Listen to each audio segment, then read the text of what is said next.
Ici, on la voit à Paris. La Seine la longe longtemps.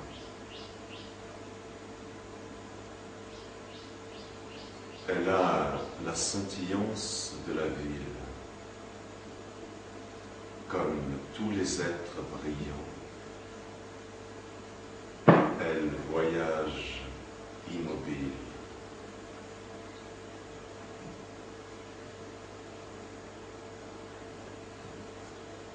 Elle arrive tard dans la vie, cet anneau d'or fin autour du monde, sous le pays des étoiles, dans le pays des étoiles. Une maison picarde,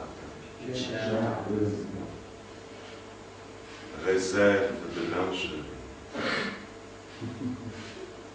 On la voit auprès du puits, là, près du sureau où en été une rainette appelle le monde. C'est comme l'étoile multipliée, divisée à l'infini. L'âme étoilée, elle est un pont vers elle-même, non vers le monde.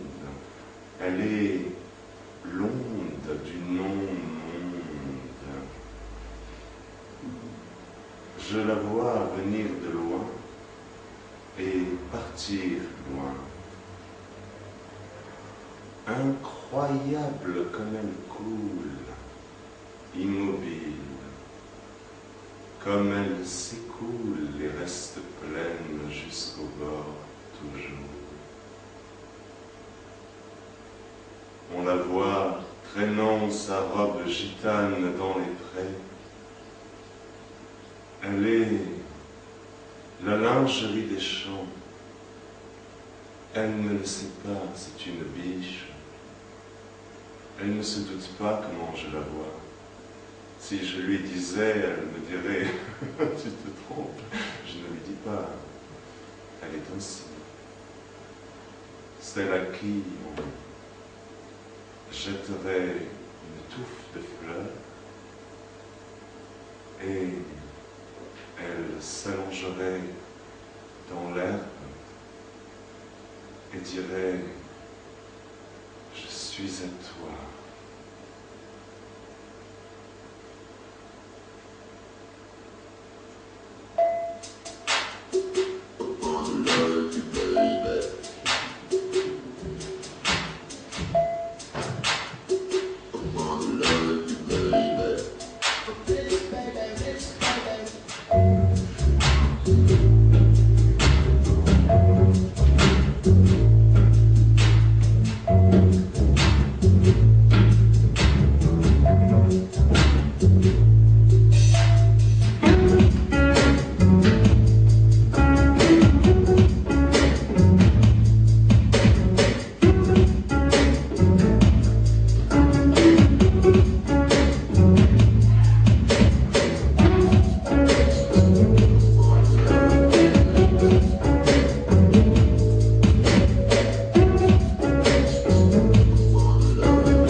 Il y a une ressemblance certaine entre son sexe rond et clair et celui du coquelicot.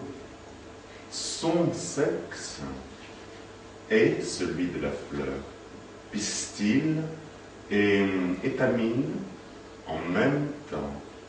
C'est ainsi qu'elle transporte les fleurs sans qu'il n'y ait jamais de fleurs dans ses bras. C'est ainsi qu'elle est serrée à la taille, la fine tige. C'est ainsi que je la vois se promener à Broadway, si fragile. Il suffit d'un peu de vent, d'un rien, de rien. Elle est comme la balance de l'épicier. On voit le plateau remonter jusqu'à ce qu'un grain de riz établisse l'équilibre.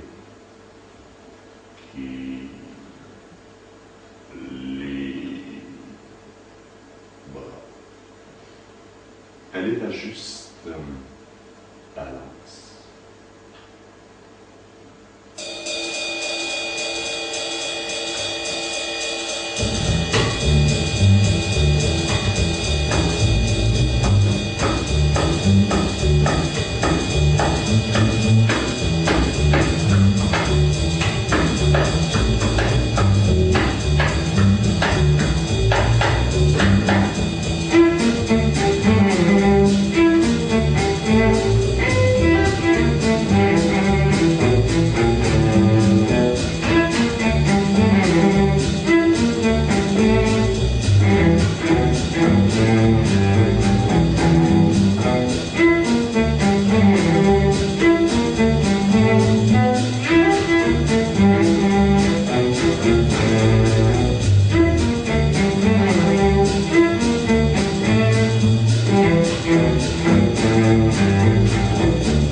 Les rues de New York donnent des deux côtés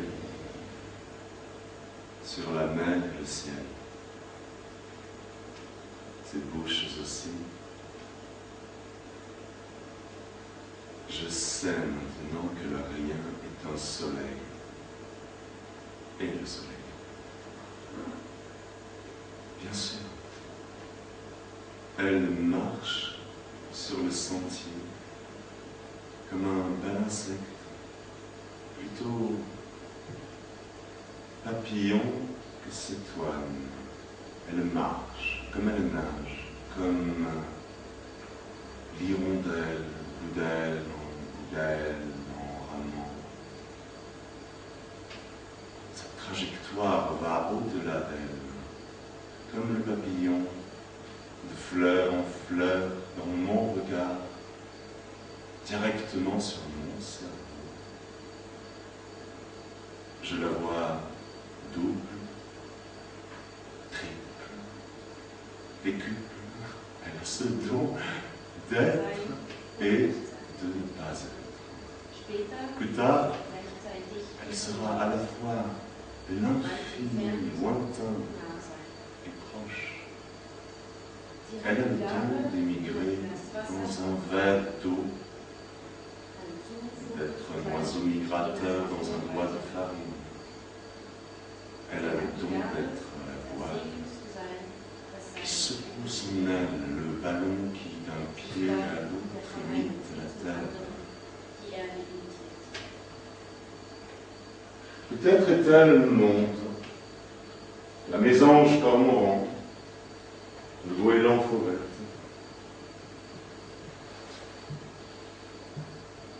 Sans doute. Je la vois comme un chacon de bague. J'ai toujours hâte d'écrire un poème pour lui échapper. Elle est couverte d'une herbe riche. Ce sont des brindilles sèches et vertes où l'on peut glisser les doigts. Elle est la paillette de la paille, l'or de l'argent, la clarté de la politique. C'est fou ce qu'elle est, la rivière. Mesdames et messieurs, 30 secondes d'entrée.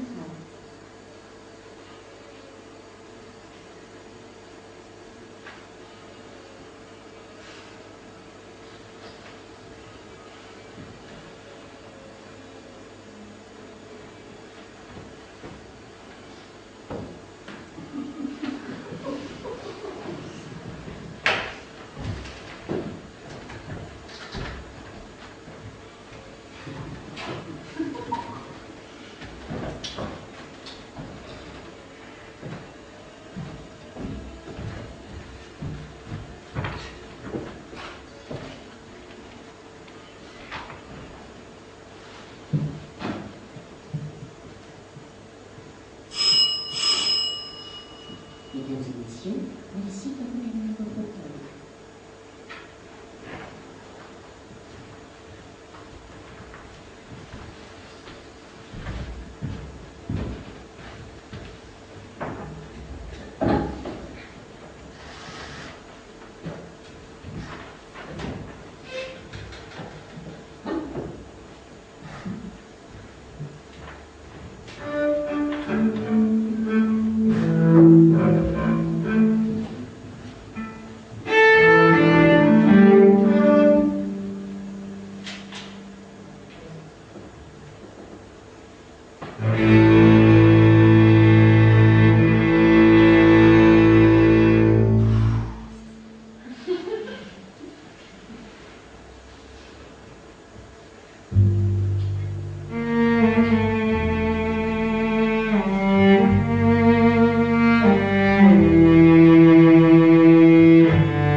la circonférence est simple.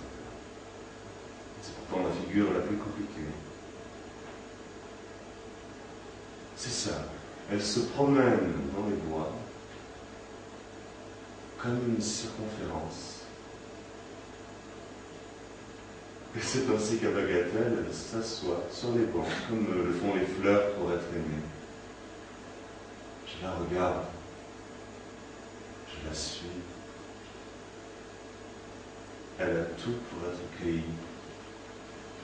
On ne peut hésiter, c'est sa vie, c'est son goût, c'est son parfum. Elle forme un tout cueillable. Comment ferait-on pour ne pas l'accueillir? On ne peut hésiter. On ne peut la voir comme amie.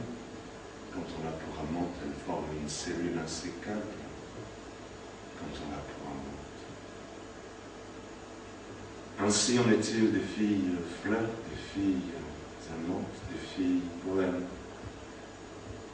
Elles ne sont pas divisibles.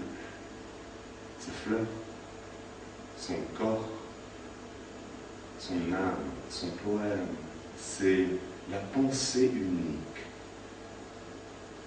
Et soudain, comme l'abeille, je me vois occupé seulement de son sexe, butiné.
Guess what? Oh, to get you through. How can I be the sanity great wicked you hero? My lips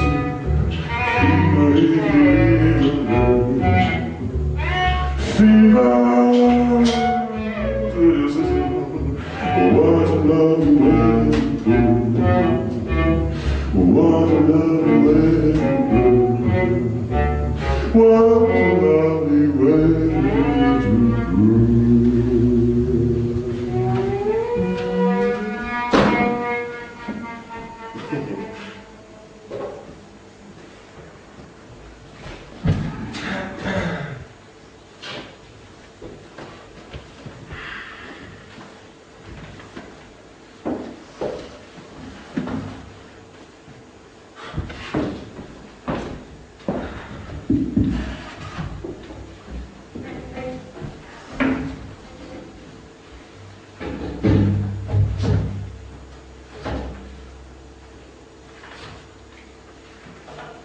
Ses yeux, plus de lumière que de couleur.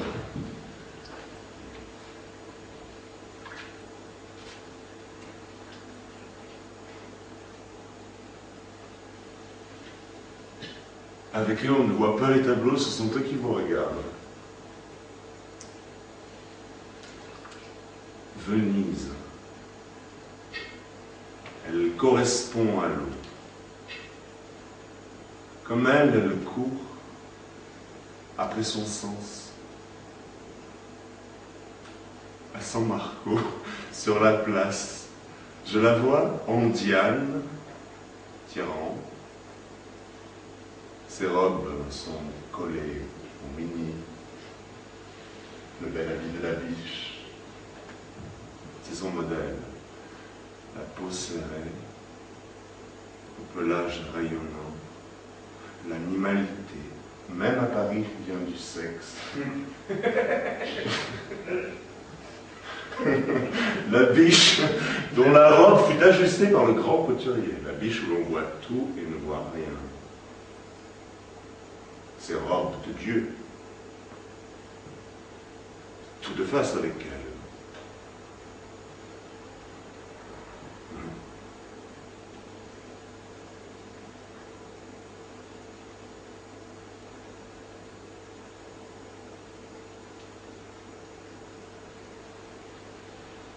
Quand on devient vieux, on tourne lentement son visage, on le penche vers le profil.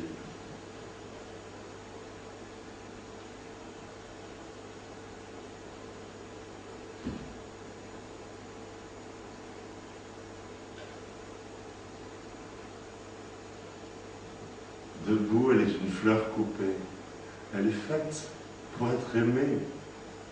Et quand elle perdra ce don qu'elle a d'être atteinte,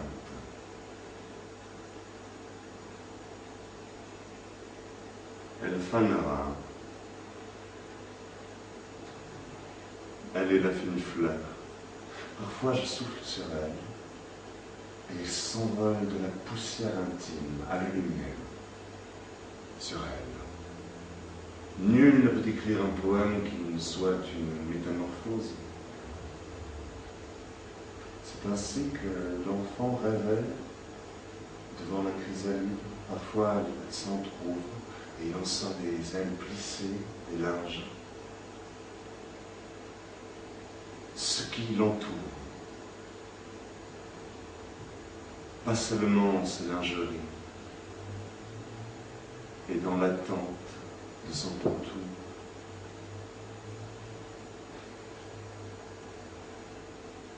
Ce ne sont pas les robes qui ont le don d'être atteintes par les mains, non, c'est elle. Elle est là pour qu'on s'active à sa beauté,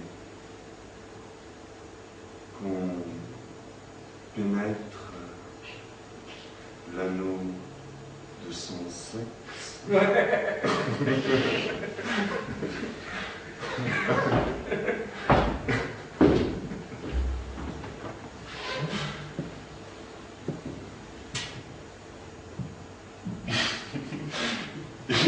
Comme du monde, on ne peut que l'aimer. Mais longtemps, je n'ai pu écrire pour elle ou sur elle. Le poème s'évaporait.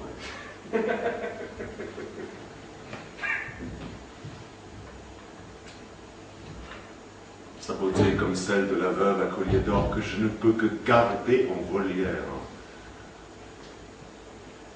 Il lui arrive de voler vite dans son immobile beauté. Je la vois sous ses talons aiguilles, elle fuit devant les flics. C'est ainsi que l'orage traite l'églantine. J'ai eu longtemps peur de ces scènes. Comme on a peur que les enfants crient dans l'église.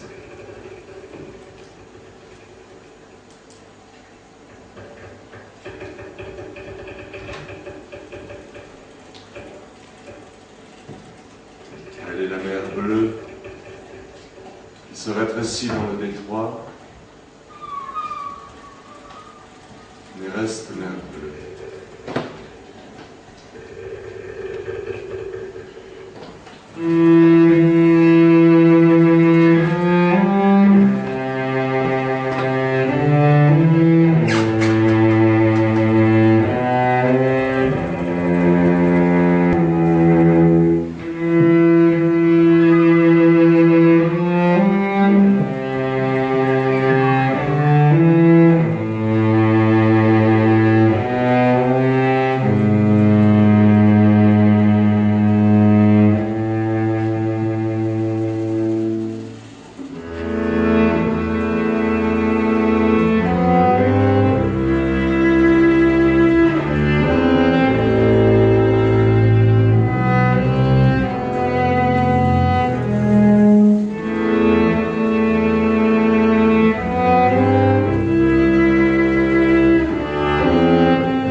Une image d'elle. Son visage se penche sur la paume de sa main. Elle est alors jolie vierge blanche et bleue. Ce léger penchement du corps, cette légère torsion du bras, du buste et du cœur, la voici à Delft, devant le tableau de Vermeer.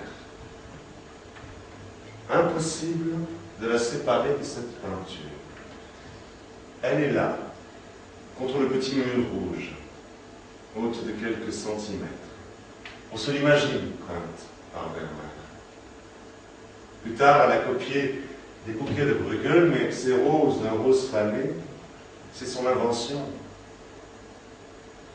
Elle sait faire bouger le printemps, le petit édifice des bûchettes, des pommiers en fleurs.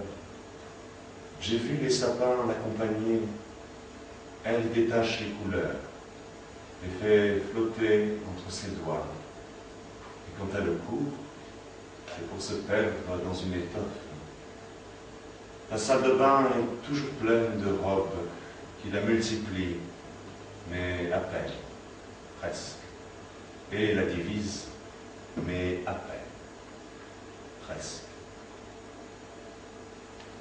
Seuls les slips blancs protègent l'unité. Et c'est ainsi que tu te construis toute, à partir du cep de ton sexe.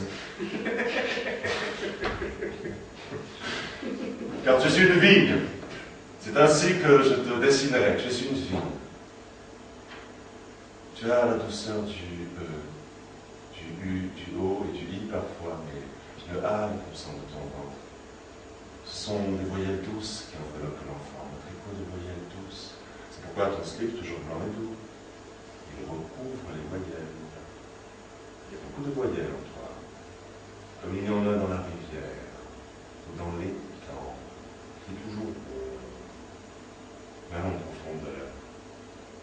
C'est ainsi que je te caresse intérieurement, comme si je laissais traîner ma main dans l'eau.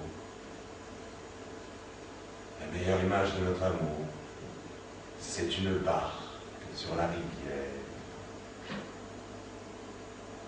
On ne peut pas trouver meilleure comparaison, c'est la vérité. Tu es né du large de l'étroit, de la page de la ligne, et de la ligne de mon cerveau projette, qui te dessine. Elle est faite pour être aimée, non pour être une amie. On ne peut regarder le monde sans elle. On ne peut écrire un poème sans elle. Sans la terre, le ciel et elle.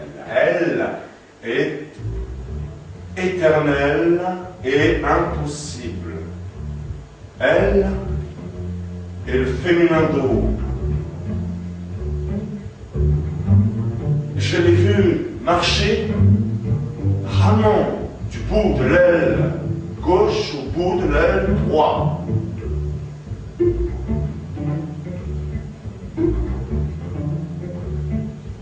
C'est ainsi que son cœur lui-même bat en tirant ses ailes. En elle, vie et mort sont à l'extrême, et son sommeil est si profond qu'il touche la mort. C'est de ce sommeil que sort l'alouette. Je l'ai vu dans une rue de Nuremberg, moitié nuit, moitié jour, le noir à gauche symétrique au blanc à droite.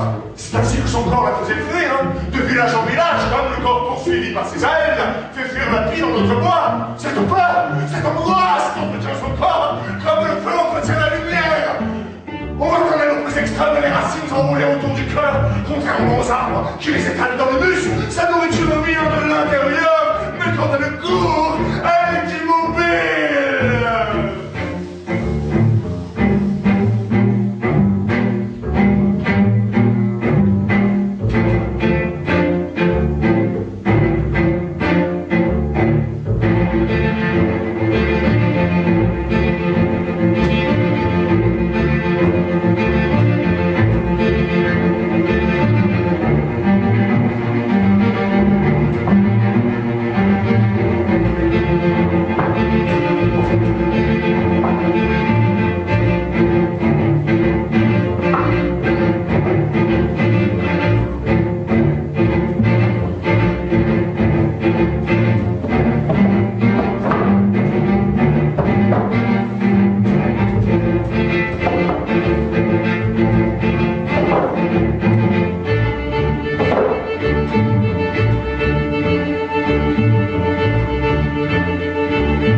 cet éternel et impossible amour.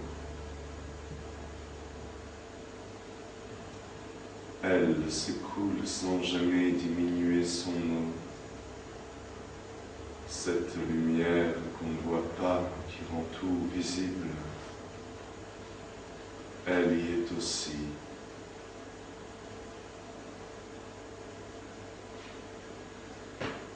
On se demande comment son cœur se repère. Lui qui bat dans la nuit noire du corps. Bien sûr, tu es jolie, mais je sais que cela n'a rien à faire avec l'amour. La beauté ne t'empêche pas de mourir, mais l'amour t'empêche de mourir. C'est là, dans ton cœur et dans tes poumons, que s'étend ton ciel étoilé. Et tu ne mourras pas, car tes milliards d'étoiles sont aussi les milliards d'étoiles du ciel. Debout, posé en abîme, tu possèdes le don de t'écouler par le haut. Dans ce lait qui s'écoule entre tes cheveux noirs, tu t'écris bien des poèmes. Plus tard tu es là. La page est un espace où pondent de minuscules grappes de poèmes dorés. Ce que tu appelles ta marche, c'est te porter. Allongé, tu dis encore, caresse mon corps. Mais ce n'est plus ton corps. Ce sont des sentiers, des rochers, des flancs de montagnes, et un étang avec des poissons d'or microscopiques. Tu élèves ton bras, c'est une antenne où viennent se poser les voix du monde. Qui regarde bien voit autour de ton bras des oiseaux inconnus qui chantent et qui volent. Tes bras, tes jambes, tu les replies sur ton corps. Elles forment un nid de branches, de brindilles et de laine, là où tu gardes au chaud ton cœur, le noyau de pêche. Tu prends volontiers la rondeur d'un fruit, caché sous tes bras et tes jambes. Une étrange lumière naît de toi. C'était autrefois celle de la mer.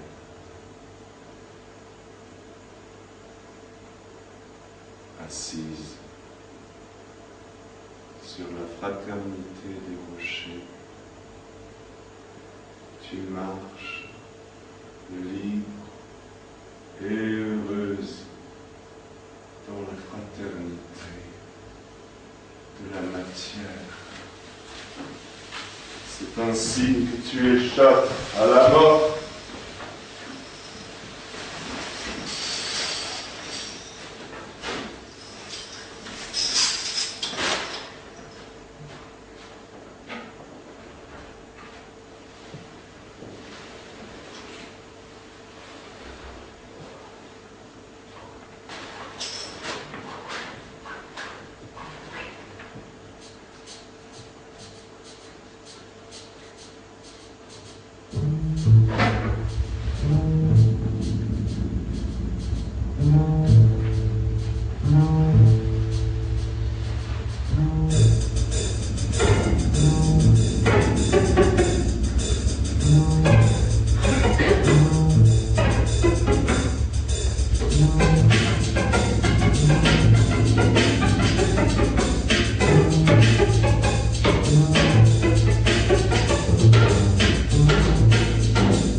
taches de soleil de la table.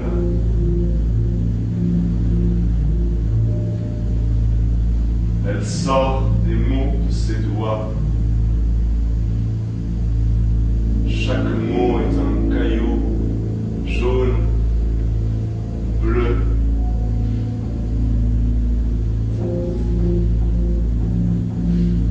Ils n'ont aucun sens, mais je les regarde.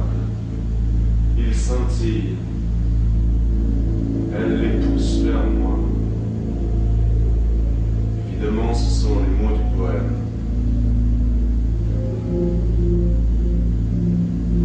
Nous sommes à Rome. Elle photographie des fenêtres, des volets ouverts ou fermés, comme s'il ne restait que ces signes de la vie intérieure. Même assis, il se sentait porté vers elle. Il prenait l'eau dans le creux de sa main. C'était un nid. Il comprenait aussitôt l'inestimable pureté des œufs. Qui voit les oiseaux boire comprend aussitôt la préciosité de l'eau. Le maire fait rouler cette rosée précieuse dans son bec, puis il chante quelques notes basses et lentes. C'est la pensée du maire. L'eau dans le creux de la main. C'est la minuscule statue de la Vierge Marie. C'est ainsi que toujours il s'était approché des filles, avec de l'eau pure dans le creux de sa main.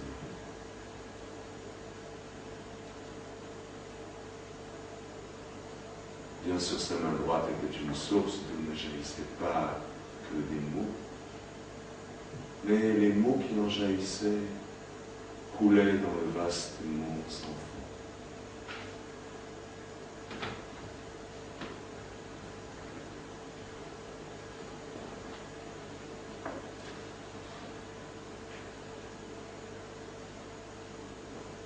Il semble que la rose et le sang aient été ses manières. Je la revois dans une petite rue de Rome. C'est au XVe siècle qu'elle marchait. Sa ville était Venise. Le fameux tableau de Saint-Georges où le dragon est un pauvre être pitoyable. Nous avons voyagé ainsi de siècle en siècle, puis dans le siècle des siècles. Je l'ai toujours vu voler sans voler, bouger sans bouger. Je l'ai toujours vu clair et dans la même direction, comme les algues au fond du ruisseau. Le monde entier n'a aucun sens. La rivière n'en donne un. L'oiseau chanteur n'en donne un. Le sonnet qui est de la fumée n'en donne un. Nos amours donnent d'innombrables sens et c'est une merveille que cette forêt de sens transparents. Il se souvient. Les cousines glanant, conférant leur courbe au monde. Elles confèrent au monde ces formes de vase et d'anneaux. L'instant du lit, où les chuchotements, les murmures, les cris sont plus forts que la parole. C'est la zone des chants d'oiseaux. Celle aussi de la création des poèmes. On voit, dans le fond des poèmes, comme dans les nids, les lits, des herbes sèches, des plumes, des duvets,